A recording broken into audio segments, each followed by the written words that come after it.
કુંભ રાશિના ભાઈઓ, મંથન ભીંડ યુટ્યુબ ચેનલમાં આપનું સ્વાગત છે. તમને હાર્દિક અભિનંદન. તો કુંભ રાશિના લોકો, કૃપા કરીને ધ્યાન આપો. એપ્રિલના આ છેલ્લા ભાગમાં સંકટ તમારા દરવાજા પર છે.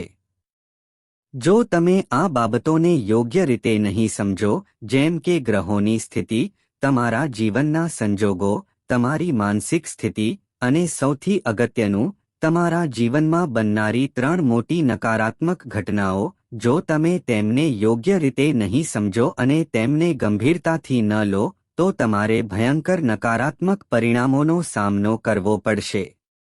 અમે તમને ડરાવી રહ્યા નથી. અમે તમને અહીં જે કહી રહ્યા છીએ તે સત્ય છે, અને સત્ય ક્યારેક અસહ્ય હોય છે. કારણ કે આ કળિયુગમાં સત્યનું સ્વરૂપ ખૂબ જ કદરૂપું બની ગયું છે. તેનો સ્વાદ શુષ્ક છે, ખૂબ કડવો અને કઠોર છે. જો કે, જે લોકો સદાચારી છે અને જ્ઞાનનો અનુભવ ધરાવે છે, તેઓ સત્યને ખૂબ જ મીઠી માને છે અને તેને સહન કરે છે. પરંતુ આવા લોકો મોટાભાગના લોકોમાં જોવા મળતા નથી. લાખોમાંથી ફક્ત એક જ સત્યને પચાવી શકે છે. તેથી જ આપણે કહીએ છીએ કે આ સમયે અને યુગમાં સત્યનું સ્વરૂપ ખૂબ જ વિકૃત થઈ ગયું છે. સારું, તમારે આજના કાર્યક્રમને ધ્યાનથી સાંભળવો જોઈએ, કારણ કે આ કાર્યક્રમમાં અમે તમને 3 મહત્વપૂર્ણ વિષયો જણાવવા જઈ રહ્યા છીએ, 3 મુખ્ય ઘટનાઓ જે તમને બરબાદ કરશે. એપ્રિલ મહિનાના અંતમાં તમારો વિનાશ કરી શકે છે. બીજું, 5 મુખ્ય આગાહીઓ, કેટલીક છુપાયેલી તકો, તમને ખૂબ આગળ લઈ જશે. તે તમને ઝડપથી સમૃદ્ધિના માર્ગ પર આગળ ધપાવશે. ત્રીજું, અને સૌથી અગત્યનું, અમે તમને 2 અત્યંત શક્તિશાળી ઉપાયો જણાવીશું જે આ સમયે દુષ્ટ ગ્રહોના પ્રભાવને ઘટાડશે અને તમારા જીવનમાં સુખ અને સમૃદ્ધિના ઘણા રસ્તાઓ ખોલશે. સૌથી અગત્યનું, કેટલાક લોકો, એટલે કે દરેક વ્યક્તિ, પોતાનું ઘર રાખવાનું સ્વપ્ન જુએ છે. તો ભગવાન હનુમાનની મદદથી અને ગ્રહોના અવરોધોને દૂર કરીને અમે એક ગુપ્ત ઉપાય શેર કરવા જઈ રહ્યા છીએ. તમારે આ ઉપાય અમલમાં મૂકવો જ જોઈએ. આ ઉપાય ફક્ત થોડા દિવસો માટે અનુસરો, અને તમે જોશો કે જો તમે તમારું ઘર બનાવી શકતા નથી અથવા તમારી પોતાની મિલકત ખરીદી શકતા નથી, તો સંજોગો બદલાશે જેથી તમે તમારી પોતાની મિલકત ખરીદી શકો. જો તમે ઘર બનાવી રહ્યા છો અને અસંખ્ય અવરોધોનો સામનો કરી રહ્યા છો, જે ઘણીવાર તમારા કામમાં અવરોધ ઊભો કરે છે, તો તે અવરોધો દૂર થશે અને તમારું સંપૂર્ણ ઘર નિઃશંકપણે બંધાશે. આનો અર્થ એ છે કે તમે મકાનમાં, ઘરમાં જ સંપૂર્ણ સુખનો અનુભવ કરશો. વધુમાં, જ્યારે તમે તે ઘરમાં રહેશો, ત્યારે તમે નોંધપાત્ર પ્રગતિનો અનુભવ કરશો. તે તમારી પેઢીઓ સાથે પડઘો પાડશે, કારણ કે તે દૈવી કૃપા દ્વારા આશીર્વાદ હશે. તેથી આ ઉપાયને સમજવો મહત્વપૂર્ણ છે. અમે બીજો ઉપાય પણ શેર કરીશું. તે ઉપાય ફક્ત 7 દિવસમાં તમારા જીવનના સૌથી ઊંડા દુઃખને દૂર કરશે. ઘણા લોકો માટે 7 દિવસ અતિશય લાગે છે. જેમને તે ખૂબ લાંબો લાગે છે તેઓએ હમણાં જ કાર્યક્રમ છોડી દેવો જોઈએ, કારણ કે આવા ઉતાવળા અને અધીરા લોકો માટે આપણી પાસે કંઈ નથી. અહીં 2 કે 4 કલાકમાં તમને તાત્કાલિક કરોડપતિ બનાવવાની કોઈ યોજના નથી. અહીં બધું જ શક્તિઓને સંતુલિત કરવાનો પ્રયાસ છે. તેથી તેને ગંભીરતાથી લો. તેને હળવાશથી ન લો. અમે તમને જે કહેવા જઈ રહ્યા છીએ તે કામ કરે છે. પરંતુ તમારી લાગણીઓ પણ મહત્વપૂર્ણ છે. જો તમે તેને ફક્ત ઔપચારિકતા તરીકે કરશો, તો તમને કંઈ મળશે નહીં. બધું તમારા હાથમાંથી ખાલી રેતીની જેમ સરકી જશે. ઠીક છે. આ એક ખૂબ જ મહત્વપૂર્ણ કાર્યક્રમ છે. આ કાર્યક્રમ તમને માર્ગદર્શન આપશે જેમ પરિવારના વડીલો અથવા શિક્ષકો બાળકને આંગળી પકડીને માર્ગ પર દોરી જાય છે. તેઓ તમને માર્ગદર્શન આપે છે. જેમ એક પિતા પોતાના પુત્રને દોરી જાય છે. તો આ કાર્યક્રમને અવગણશો નહીં તો તમે ફક્ત તમારી જાતને નુકસાન પહોંચાડશો નહીં પણ અજાણતા અનેક પ્રકારના દુઃખ અને દુઃખને પણ આકર્ષિત કરશો. કારણ કે ગ્રહોની સ્થિતિ થોડી નાજુક છે, તેથી ચાલો આશા રાખીએ કે તમે બધું સમજી ગયા છો. હવે મહામાઈના દર્શન કરો અને સંપૂર્ણ લાગણી સાથે ટિપ્પણીઓમાં લખો, જય માં બગલામુખી, મને આશીર્વાદ આપો. ઉપરાંત આ લખો, મહામાઈ, અમે તમારા બાળકો છીએ. અમારું રક્ષણ કરો, અમારું ભલું કરો. ઉપરાંત હું તમને જણાવી દઉં કે અષ્ટલક્ષ્મી યંત્ર સંપૂર્ણ ઉર્જાથી ભરેલું અને પવિત્ર તમારી રાહ જોઈ રહ્યું છે. ફક્ત થોડા જ યંત્ર બાકી છે. સમયસર ઓર્ડર આપો. તમારા ઘરમાં દેવી લક્ષ્મીની સ્થાપના કરો અને જુઓ કે દરેક દિશામાંથી આશીર્વાદ કેવી રીતે વરસે છે. હવે ચાલો આપણા મુખ્ય વિષય પર પાછા ફરીએ. ચાલો સચોટ આગાહીઓ વિશે વાત કરીએ અને તમને જણાવીએ કે આગામી 3 થી 5 દિવસ માટે તમારું ધ્યાન ક્યાં રહેશે. જય માઈ. મિત્રો, આચાર્ય અમિત જ્યોતિષ અને તંત્રના ક્ષેત્રમાં એક જાણીતું નામ છે. પૂજ્ય ગુરુદેવના આધ્યાત્મિક વ્યવહાર અને જ્યોતિષીય અનુભવો ખરેખર દૈવી છે. હા, દરેક વ્યક્તિ જેની કુંડળી પૂજ્ય ગુરુદેવે વિશ્લેષણ કર્યું છે અને સચોટ ઉકેલો આપ્યા છે અને મહામાઈમાં બગલામુખીના વિશેષ આશીર્વાદ તેમની કુંડળી અનુસાર તેમના જીવનમાં સકારાત્મક ફેરફારો જોયા છે. સમસ્યા ગમે તેટલી મુશ્કેલ હોય, ઉકેલ ચોક્કસપણે મળી ગયો છે. હવે જો તમે પણ તમારા જીવનમાં કોઈ મોટી સમસ્યા જેમ કે વધતા દેવા સામે ઝઝૂમી રહ્યા છો, તો કામ, વ્યવસાય અને વેપાર બધું જ ઠપ્પ થઈ ગયું છે. સંબંધોમાં તણાવ વધી ગયો છે. તમારું આખું જીવન નકારાત્મકતાથી ભરેલું છે.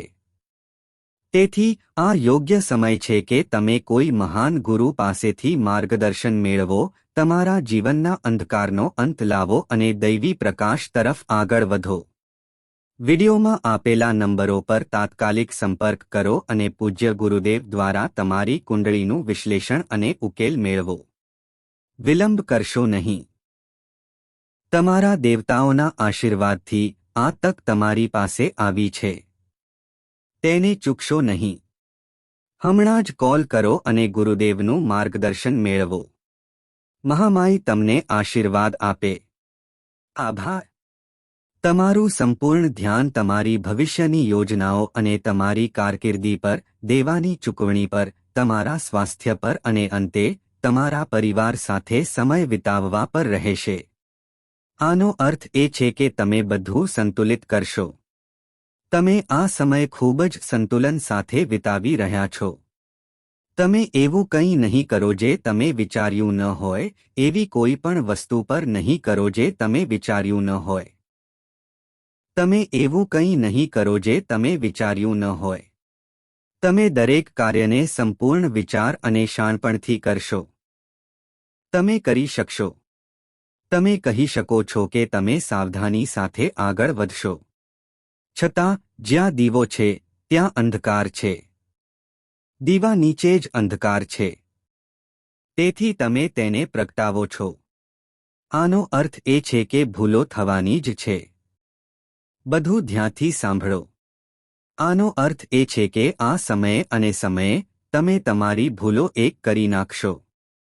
તમે એકલા છો. તમે એકલા છો. તમે એકલા છો, પરંતુ તમે આ એકલતાને આનંદમાં પરિવર્તિત કરશો. તમે તેનો આનંદ માણશો. તમે એકલા પ્રવાસ પર જઈ શકો છો. તમે ક્યાંક શોખ માટે જઈ શકો છો અથવા કોઈ તીર્થસ્થાન કે મંદિરની મુલાકાત લઈ શકો છો. કૌટુંબિક વાતાવરણ એકદમ સામાન્ય રહેશે. પરિવારમાં કોઈ મહેમાન આવી શકે છે. તમે પરિવારના કોઈ સભ્ય વિશે સારા સમાચાર સાંભળી શકો છો. કોઈને નોકરી મળી શકે છે. નોકરીમાં પ્રમોશન મળી શકે છે, વગેરે. તમારા ભાઈ સાથેના તમારા સંબંધોમાં થોડો સુધારો થતો જણાશે. સંપૂર્ણપણે નહીં, પણ થોડો.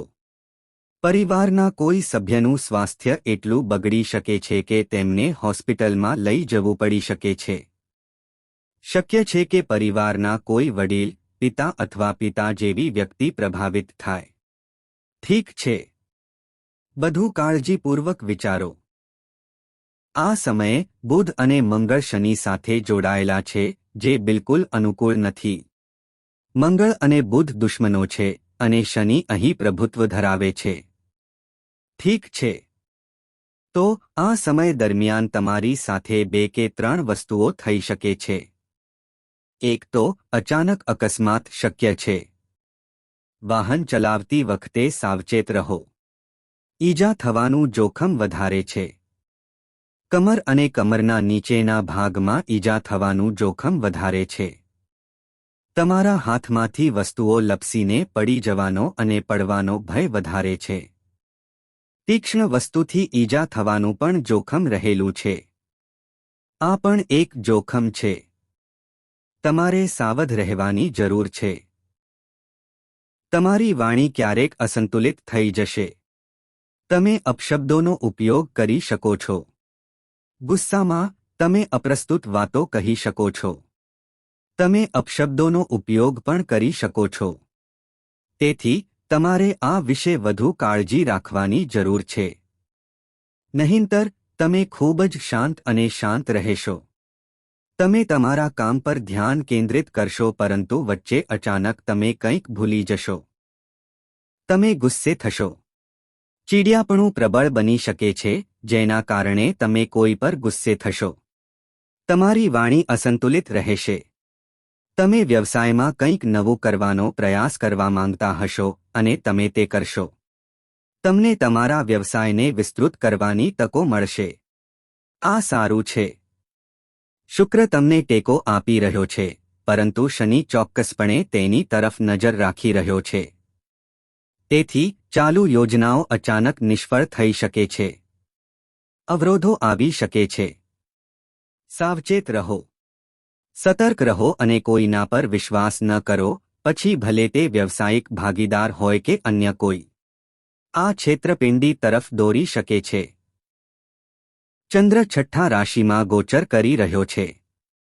તે સંપૂર્ણપણે શનિ દ્વારા દૃષ્ટિ ધરાવે છે. તે મંગળ અને બુધ દ્વારા પણ દૃષ્ટિ ધરાવે છે. અહીં શનિ અને બુધ ચંદ્ર માટે સમસ્યાઓ ઊભી કરે તેવી શક્યતા છે. આનો અર્થ એ છે કે તમારા પોતાના વિચારો તમને ફસાવી શકે છે. જો તમે તમારી ભૂલો, તમારી નિષ્ફળતાઓ અથવા તમારી સમસ્યાઓ વિશે સહેજ પણ નકારાત્મક વિચારો છો તો તમે તેમાં વધુ ઊંડા ઉતરશો. આ ડિપ્રેશન તરફ દોરી શકે છે. તણાવ નોંધપાત્ર રીતે વધી શકે છે. વધુ પડતું વિચારવાથી ઊંઘ મુશ્કેલ બની શકે છે. વધુમાં તમારી વાણી એટલી રૂક્ષ થઈ જશે કે તમે જે કહેવા માંગો છો તે કહી શકશો નહીં. તમે ખુલ્લેઆમ વ્યક્ત કરી શકશો નહીં. તમારા શબ્દોનું ખોટું અર્થઘટન કરવામાં આવશે અને લોકો તમારી પ્રતિષ્ઠાને કલંકિત કરવાનો અને તમને બદનામ કરવાનો પ્રયાસ કરશે. ચાલો તમને જણાવી દઈએ કે તમે હવે એટલી સમજ મેળવી લીધી છે કે તમે ગમે તે વ્યક્તિનો સામનો કરો, તમે તેમના વિચારો સમજી શકો છો. તેઓ શું કહેવા જઈ રહ્યા છે? તેમના મનમાં શું ચાલી રહ્યું છે? જો કોઈ તમારી સાથે 2 મિનિટ વાત કરે છે, તો તમે સમજી શકો છો કે તેઓ તમારી સાથે શા માટે વાત કરી રહ્યા છે. તેમના મનમાં શું ચાલી રહ્યું છે? આનો અર્થ એ છે કે તમારી છઠ્ઠી ઇન્દ્રિય જાગૃત થઈ ગઈ છે અને તમે તેના દ્વારા ઘણી વસ્તુઓ સમજવા લાગ્યા છો. લોકોના સાચા સ્વભાવ ખુલ્લા પડી ગયા છે. આને કારણે તમે હવે દુન્યવી બાબતોમાં વિશ્વાસ કરતા નથી. તમે વધુ પડતો સંડોવા માંગતા નથી. પરંતુ આનો અર્થ એ નથી કે તમે તમારી જવાબદારીઓથી દૂર રહી રહ્યા છો. તમે તમારી જવાબદારીઓ સારી રીતે પૂર્ણ કરશો. તમને સંબંધોમાં લોભ સ્પષ્ટપણે દેખાશે અને તે જોઈને તમને હસવું આવશે કે લોકો તમારા પોતાના હોવાનો ડોળ કરે છે અને પછી છેતરપિંડી કરે છે અને રમત રમે છે. જો તમે તમારી